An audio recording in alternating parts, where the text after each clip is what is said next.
আমি দেবস্মিতা মণ্ডল, উত্তর চব্বিশ পরগনা জেলার মচনন্দপুরের বাসিন্দা। আমি একজন কলেজ ছাত্রী। আজ আমি চলে এসেছি মচনন্দপুরের উত্তর বেতপুল গ্রামে। এই গ্রামের প্রায় শতাধিক মানুষ শোলা শিল্পের সঙ্গে যুক্ত। এই গ্রামের বহু পুরনো দিনের মানুষ কিন্তু এই শিল্পটাকে টিকিয়ে রেখেছে। এই শোলার তৈরি টোপরের কাঁচামালের উপর জিএসটি না থাকায় উৎপাদন খরচ কিন্তু অনেকটাই কমেছে। এই শোলা শিল্পের ক্ষেত্রে কি কি সমস্যা দেখা দেয় বা বর্তমান কি পরিস্থিতি, সেটা আমরা একজন শিল্পীর সঙ্গে কথা বলে শুনে নেব।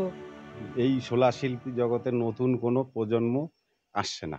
যারা আমরা পুরনো আছি তারাই চালিয়ে যাচ্ছি ব্যবসাটা। এইভাবেই আমাদের চলছে। আর এইভাবে এর কাঁচামালটা এখন একটু দাম কমেছে জিএসটি কমার পরে।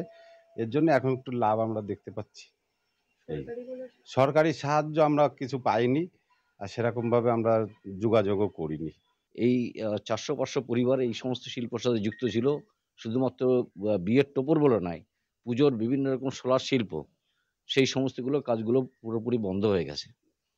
এটা চলছে যেটা, সেটা হচ্ছে সাময়িকভাবে।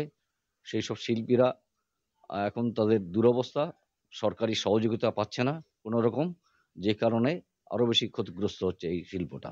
প্রচুর আমাদের লেবার দিতে, আমরা সকাল দেখা যাচ্ছে কি কেউ ৬টা ৭টার থেকে বসছি, আর রাত ১১টা ১২টা পর্যন্ত আমরা করেই যাচ্ছি।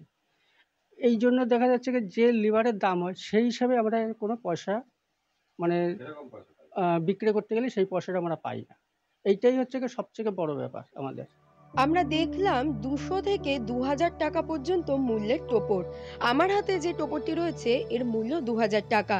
২০০০ টাকা হলেও এটি তৈরি করতে সময় লাগে ৩ দিন।